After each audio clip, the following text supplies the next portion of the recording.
안녕하세요. 칸트 수학, 칸트 스쿨이 제공하는 고등수학 특강 확률과 통계 파트의 8번째 강의가 되겠습니다. 예, 가장 어려운 파트인 우리가 정규분포, 표준 정규분포, 표준화의 문제에 대해서 이해했는데요. 여러분 잘 이제 본질이 잡힙니까? 아, 이제 그게 뭐다? 그 기계적으로 공식 외워가지고 문제 풀었던 그게 뭐다? 그 그래프가 뭘 의미하는 것이다? 라는 거 좀 이해하시겠습니까? 예, 좀 더 우리가 이해한 걸 확인하기 위해서 예시 문제 한 3개 정도만 가지고서 우리가 적용을 하면서 이 정규분포, 특히 표준 정규분포가 뭘 의미하는 건지, 확률을 어떻게 계산하는 건지 한번 알아보도록 하겠습니다. 자, 우리가 확인할 것은 특히 이제 이 정규분포, 특히 표준 정규분포가 왜 사용되느냐라는 데서 중심 극한 정리라는 걸 알아야 돼요. 예. 사실 이 통계 분석에 있어서 이 확률 변수의 위치는 굉장히 중요합니다. 왜냐? 뭔가를 예측하고자 할 때, 그리고 우리가 전체, 우리가 여론조사에서 예를 들어서 현 정부에 대해서, 현 정권에 대해서 유권자 1000명을 임의로 표본 추출을 해가지고 조사를 했더니 지지율이 28%가 나왔더라, 28.5%가 나왔더라.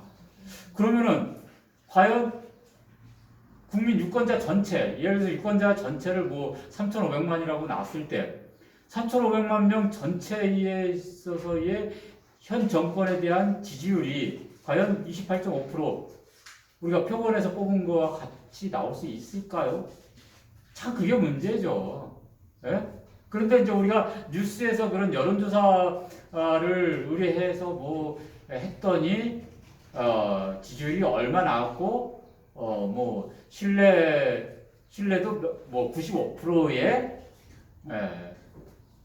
플러스 마이너스 오차 범위가 어떠다 이렇게 해서 나오죠. 예, 그런 것들을 어떻게 계산하냐라는 거예요. 예. 그럼 우리가 표본을 뽑아가지고 전체를 알고자 할 때 표본이 아무리 표본을 많이 뽑아도 표본은 표본이거든요. 모집단은 자체는 아닐 수 없어요. 자체일 수는 없단 말이에요. 그냥 상식적으로도 그렇죠. 근데 표본을 가지고 우리는 모집단 전체를 알 수 없다, 불가능하다라고, 비용상, 시간상 불가능하다고 할 때, 사실 모집단 전체를 바로 알 수 있다면 표본이라고 뽑을 필요가 없는 거죠. 예? 뭐하러 이중 작업을 합니까? 예, 그러니까 표본을 할 때는 모집단 전체를 하는 것이 사실상 불가능하다라고 전제를 한 것이고, 표본을 통해서 모집단을 알고자 할 때 그 추정하는 논리가 어디서 나오느냐? 이 확률 변수의 논리로 나오는 거거든요. 특히 이 정규분포의 논리로 나오는 것입니다. 물론 정규분포가 아닌 경우도 사용되지만 대표적으로는 정규분포의 논리를 사용을 해요. 그랬을 때 중심극한 정리가 특히 중요합니다. 왜냐하면 우리는 모집단의 뮤 평균이죠. 모집단 평균이에요. 모집단 평균과 모집단의 시그마 표준편차 표편을 안다라고 이렇게 해서 그것을 가지고서 표준화한다 이렇게 했어요. 근데 모집단을 조사할 수 없다, 불가능하다 그러는데 표준화 어떻게 합니까? 모집단을 알 수 없는데. 야, 이런 문제에 부딪히죠. 바로 그 문제를 해결하는 데 있어서 결정적인 역할을 하는 것이 중심극한 것입니다. Central Limit Theorem이다 라는 것이고, 사실 통계학에 있어서 가장 기둥이에요. 우리가 그 앞 시간에 했던 그 큰 수의 법칙, Large Number Theorem과 이 Central Limit Theorem은 통계의 논리를 떠받치는 핵심 중에 두 개의 기둥이다라고 할 수 있어요. 사실 이 논리가 없으면은 사실 확률 변수, 즉 추리 통계는 불가능한 거죠. 뭔가를 추정하는 건 불가능해 해져버립니다. 네, 이 중심극한 정리라는 거는 모집단의 분포를 알 수가 없어요. 우리가 알 수 없다. 물론 만약 모집단이 정규 분포를 하면 더 좋고, 모집단의 분포가 정규 분포가 아니다, 즉 모집단의 분포가 정확히 어떤 분포인지 알 수 없다라고 했을 때 우리가 대한민국 전체 남자의 또는 여자의 평균 키, 대한민국 모든 성인 남녀의 평균 소득, 아니 소득의 월 소득 이것을 우리가 알 수 없다. 또 대한민국 전체 국민의 IQ, 지능지수, 전체 집단의 이런 지능지수의 분포 이거 알 수 없다 할지라도 우리가 표본을 계속 그것이 정기분포인지 아닌지 알 수가 없어요. 네? 그럼 모집단을 조사할 수 없다라고 할 때 표본을 계속 뽑아요.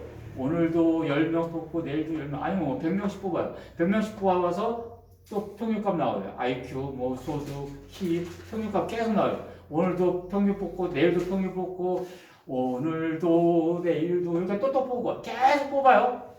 예? 새털 같은 나날 동안 계속 뽑아요. 즉 시행의 횟수를 표본 추출에 샘플링의 시행의 횟수를 계속 늘리는 거예요.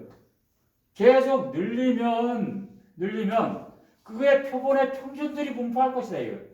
표본의 평균들이 또 분포할 것이다. 그죠? 분포할 것이다. 그런 표본의 평균 값들이 100명의 키의 100명의 평균, 100명의 소득의 평균, 100명의 IQ의 평균, 100명의 수학 점수의 평균이 계속 나와서 그것을 상대도수하고 쭉 이렇게 나열했을 때 그 분포는 그 표본 평균의 분포는 평균을 중심으로 해가지고 단복 모양의 정규 분포를 이룬다. 이것이 중심극한 정리의 핵심 아이디어입니다. 네. 예, 그렇기 때문에 모집단을 모른다 할지라도 즉 뭐예요? 그 표본 평균의 분포의 평균은 모집단의 평균과 근사해지는 거죠. 모집단의 모양을 그대로 따라가면서 표준편자도 거기에 근사해지는데 루트 n으로 나눠줘요. 그때는 루트 n으로 나눠주는 뭐 접근해 가는 것이죠. 자, 이런 식으로 우리가 중심극한 정리를 적용해가지고 문제를 해결할 수가 있다라는 것이고, 그래서 우리가 샘플링을 통해서 모집단을 추정해 나갈 수 있는 논리가 중심극한 정리다. 그래서 그만큼 이 표준화된 정기분포의 확률 분포를 가지고 확률값을 계산해서 다양한 사례에 적용할 수 있게 된다. 자, 사례를 한번 보시죠. 자, 이번엔 1번 사례는 이제 정기분포 사례예요. 어떤 확률 변수 x가 정기분포 normal distribution을 따를 때, 즉 평균 m이고, 평균이 m이고 분산이 시그마 제곱으로 빈 표준 정기분포를 따르고 있을 때 다음 조건을 충족시킨다는 거예요. 그러면 정기분포니까 이런 모양을 이루겠죠? 종 모양을 이루는다. x의 구체적인 확률 변수 값들이 가로축으로 주어져 있고요. 여기는 세로축은 확률값 p의 x 값으로 이렇게 주어지는 것이죠. 그러면은 확률값 확률 변수 x가 40과 48일 때, 즉 40과 48일 때 이상이야. 이건 등호가 들어가서 안 들어가서 조금 동일하다 그랬죠. 이때의 확률, 즉 P, probability는 72부터, X가 72부터 80 사이에 이때의 확률과 같다. 여기서 우리가 이것의 위치를, 40과 48의 위치를 72와 80 사이에 확률 변수의 값과 서로 대칭적으로 위치시킨 이유는 뭐예요? 확률값이 같기 위해서는 어떻게 돼요? 서로 이 구간의 크기가 어떻게 돼요? 80 동일하죠? 그런데 확률값이 같다? 그 안에 있는 확률 변수의 면적, 확률 변수의 확률값인 이 구간의 면적이 동일하다는 얘기예요. 뭐예요? 이게 동일한 형태여야 되죠. 이게 커브가 동일한 형태가 되면 좌우 대칭, 중심, 즉 평균값을 중심으로 좌우 대칭적으로 위치할 수밖에 없다. 논리적으로. 그게 정기분포의 특징이니까요. 이 이유가 아직도 이해 안 되신다면 왜 그래? 그렇다면 앞강의 다시 들어보세요. 이게 정기분포의 전제예요. 대전제. 예? 그러면은 P가 X가 56 이상일 때는 어떻게 돼요? 자, 근데 여기서 두 번째 조건이 또 주어졌죠. M이 4와 M에서 4를 뺀 값과 M에서 그 4를 더한 값 사이에 그 확률값이 0.68이다라는 얘기는 뭐예요? M에서 4를 넣었는데 M에서 4를 더한 구간, M에서 4를 더한 구간이 0.68이라는 걸 그것을 2로 나누면요 0.38이 되죠. 38%다라는 것을 우리가 알 수 있겠습니다. 자, 그러면 우리가 M의 값을 구할 수 있죠. M의 값은 어떻게 구합니까? M의 값은 당연히 요 48과 72를 더해서 48 더하기 72 더해서 2로 나누면 되고요. 그러면 60이 나오죠. 그래서 M은 우리가 M은 60이고요. 자, M이 나왔기 때문에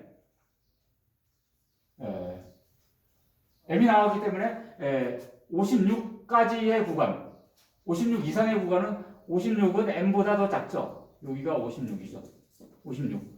그럼 56에서 60까지의 구간과 60 이상의 구간을 더하면 되겠어요. 자, 우리가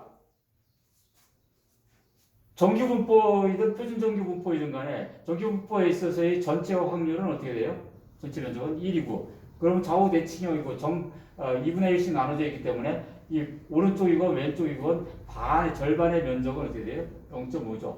0.5. 여기도 0.5죠.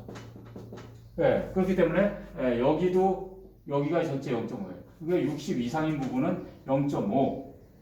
56부터 60까지의 구간은 이 주어진 조건에서 구할 수가 있게 된다. 그래서 사실 좌우 대칭형이다.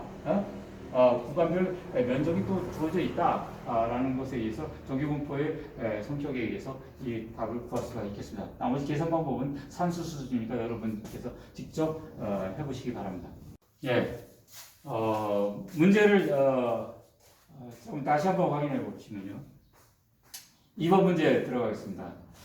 자, 역시 이제 정기분포의 문제가 되겠는데요. 이번에는 우리나라 대한민국 전체의 딸기 농장에서 생산되는 딸기의 무게가 얼마나 분포하고 있는지를 우리가 전체 모집단의 분포를 알 수 있다. 분포의 어떤 그 데이터 값을 알 수 있다라고 했을 때 평균이 19g, 표준편차가 2g을 표준편차를 그러니까 정규분포를 따른다라고 할 때요. 그러면 n 19 2의 제곱을 따르는 정규분포 형태를 이렇게 그리고 있겠죠. 그랬을 때 임의로 딸기를 뽑았는데 그 딸기가 18g 이상 23g 이하인 확률은 어떻게 되는가? 이것을 이제 상등급 상품이라고 할 때 상등급 상품이 이 범위에 있을 때 이 조건을 갖고 있을 때 상등급 상품이 뽑힐 확률은 어떻게 되느냐 라는 것이죠. 자, 그러면은 상당히 평균값보다 높은 범위에 있는 것이죠. 어느 정도 높은 범위에 있는 거죠. 확률이 상당히 좀 낮게 나올 수밖에 없겠어요. 그랬을 때 우리가 표준화 시켜버리면 어떻게 돼요? 표준화 시키면은 요 값은 시그마 2분의 18 마이너스 뮤죠. 19 요 값은요. x1 그 다음에 또 요거는 x2는 시그마 2분의 23 마이너스 19 이렇게 되죠. 그러면 요건 마이너스 2분의 1 즉 마이너스 0.5죠. 요거는 2가 되는 것이고 x는 2죠. 결국은 x가 그러니까 z 값이 0.5 마이너스 0.5 이상 2 이하인 범위를 구하라라는 것이죠. 그럼 여기서 이제 우리가 마이너스를 마이너스. 우리가 이제 여러분들 그 책을 보시면은 수학책마다 모든 뭐전 세계 모든 수학책이 그래요. 모든 수학책에 이렇게 그 부록에 별책 부록에 표준 정기분포표 해가지고 반드시 수록이 되어 있습니다. 그래서 여러분들 뭐 이 표준 정기분포표를 보면은 여기에 이제 세로축하고 가로축 해가지고 거기에 세하게 0. 얼마만 다 이렇게 해서 이렇게 수치가 계속 나와 있지 않습니까? 이랬을 때 이 세로축 끝에 있는 세로축하고 맨 위에 있는 가로축 윗줄 첫 번째 줄이요 행이죠. 이 행하고는 이것이 이제 z값을 의미해요. z값을 의미하는 것이고 z값이 얼마일 때 이때 확률은 얼마이다 0. 얼마다 이렇게 나와 있습니다. 이랬을 때 이 확률 값은요 퍼센트로 주어진 게 아니라 이제 2를 100으로 해가지고 환산한 것이고 그리고 이건 누적 확률이에요. 누적 확률이라는 건 뭐냐면은 여기부터 계산한 거예요. 여기부터 계산한 거예요. 플러스 여기부터 0, 그러니까 평균이 0인 점에서부터 이렇게 가면서 확률값을 계산한 것입니다. 그렇기 때문에 예를 들어서 왼쪽에 있는 범위에 있어서 예를 들어서 이 구간에 있어서 확률값을 구하려면 어떻게 돼요? 대칭적인 이 구간만큼의 으로 바꿔요. 여기 마이너스 기호를 빼가지고 플러스 기호로 전환시켜가지고 이 대칭적인 구간의 면적을 여기 표준정기 분포에서 찾으면 되는 겁니다. 그리고 이거 누적 확률이기 때문에 이렇게 해서 이렇게 나가는 것이기 때문에 만약 뭐 얼마 이상의 확률은 얼마냐 그러면 요걸 기준점으로 해가지고 요거까지의 확률 즉 여기 전체가 0.5이기 때문에 2분의 1에서 0.5에서 요 구간의 면적을 빼는 방식으로 접근하게 된다라는 것이에요. 그래서 이 표준 정기분포표를 보는 정확한 방법을 이해해야 되는 것이고 그러니까 마이너스 0.5에서부터 0까지의 구간을 우선 구하는 것이고 0부터 2까지 z값의 구간을 두 개의 구간을 나눠서 구하는 것이고 마이너스 0.5에서부터 0까지의 구간에 대한 확률값은 표준 정기분포에 나와 있지 않다. 왜냐? 플러스 값에서만 나와 있기 때문에. 그러면 어떻게 돼요? 대칭적으로 이것은 0부터 0.5까지의 구간을 또 별도로 구해가지고 이 두 개의 이 확률값하고 이 0부터 2까지 이 확률값을 더해주면은 이 z값의 확률값을 구할 수 있게 된다라는 것입니다. 자, 이렇게 해서 이제 표준정기분포를 사용하는 방법을 정확히 숙지하길 바라고요. 그 다음에 세 번째 문제. 자, 이번에는 그 이항분포가 이제 정기분포에 접근해 간다, 근사한다, 유사하다 이렇게 얘기했는데요. 자, 어떤 그 주머니에 하얀색, 화이트 공 2개가 있고요. 블랙, 검은색 공 3개가 있습니다. 같은 크기예요. 같은 크기, 같은 형태의 있기 때문에 뽑힐 확률이 다 동일하다. 5개의 공이 다 동일하다라고 해요. W 2개, 화이트 2개, 블랙 3개입니다. 그럼 총 5개의 공이죠. 5개의 공이 주어져 있을 때 보건 추출하는 겁니다. 보건 추출. 2개씩 뽑아요. 한 번 뽑을 때 2개씩 뽑는 보건 추출을 뽑고 다시 넣고 뽑고 다시 넣고 그러니까 매번 뽑을 때마다 각 공들의 뽑힐 확률은 동일하다라는 것이죠. 그것을 150회만큼 시행할 때 같은 색의 횟수가 그러니까 횟수가 나오는 거를 확률 변수로 넣는 거죠. 확률 변수. 150회 중에서 몇 번 나오느냐. 그것을 임의로 변하는 변수로 놨을 때 그 확률 변수가 72와 75인 구간에 있어서의 확률값은 어떻게 계산하냐라는 것이에요. 그랬을 때 우선 같은 세 개의 공이 추출될 확률을 구해야 되죠. 그것은 뭐 조합을 사용하면 되겠어요. 5개의 공 중에서 이미 2개의 공이니까 O 컨비네이션 2가 되는 것이고요. 경우의 수는 전체 경우의 수는 그렇게 되죠. 그리고 화이트의 공, 하얀색 공이 뽑히는 경우는 두 개의 하얀색 중에서 두 개를 뽑는 거니까 이 컨비네이션 2가 되겠습니다. 그렇게 해서 이제 확률이 하나가 나왔고요. 또 별개로 또 독립적인 확률이 또 있죠. 검은색 공이 나오는 거죠. 이거 서로 배반 사건이에요. 예, 그거 독립적이에요. 네?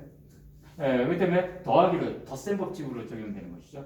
동시에 일어날 수가 없기 때문에 동시에 일어날 때는 곱셈 법칙, 따로따로 일어난 발생 가능할 때는 덧셈 법칙을 적용한다. 그렇죠? 그리고 전체 일어날 횟수는 OC2 중에서 블랙공 3개 중에서 2개 뽑는 32 이렇게 되는 거죠. 그래서 확률을 계산해 봤더니 산수니까 5분의 2 이렇게 계산됐어요. 그러면은 이 이항분포를 따르는 거죠. 이 확률 변수는 이항분포. n 총 시행에서 150 그리고 p 일어날 성공의 확률이 5분의 2인 이항분포를 따르는 것이고 이 이항분포의 평균과 분산을 구해보면은 공식에서 이 평균은 np고요. 분산은 npq죠. pq는 이제 실패 확률이고요. 그대로 대입하면은 60이 나오고 npq는 36이 나온다. 그러면은 이항분포가 일정한 횟수가 넘어설 때, 즉 횟수가 커지면 커질수록 정기분포에 근사한다라는 원칙에서 이제는 그 확률을 정기분포의 공식에 적용해서 알아보면은 n은 그 평균 60과 표준 정기분포니까 6의 제곱, 표준 패자 6의 제곱인 시그마 제곱을 따르게 되는 것이고 이것을 통해서 우리는 이걸 표준화시켜 버리면 되죠. 이것을 표준화시켜서 z값에다 적용하면 돼요. 시그마 6분의 x 값이 72 빼기 얼마입니까? 빼기 60이죠. 이것이 72가 이렇게 해서 z값이 하나가 나오는 것이고요. 또 요 구간의 z값은 어떻게 돼요? z는 6분의 75 빼기 60이 되겠습니다. 그렇게 해서 z값이 나오는 것이고 z값의 범위를 구하게 됩니다. z값의 범위를 그 확률과 표준 정기분포표를 사용을 해가지고 알아보면 되는 것이고요. 하여튼 그 좌우 대칭이다라는 그런 성질을 이용하면 되겠습니다. 자, 이상 정기분포, 표준 정기분포를 사용한 그 문제 해결 방법까지 살펴보았습니다. 감사합니다.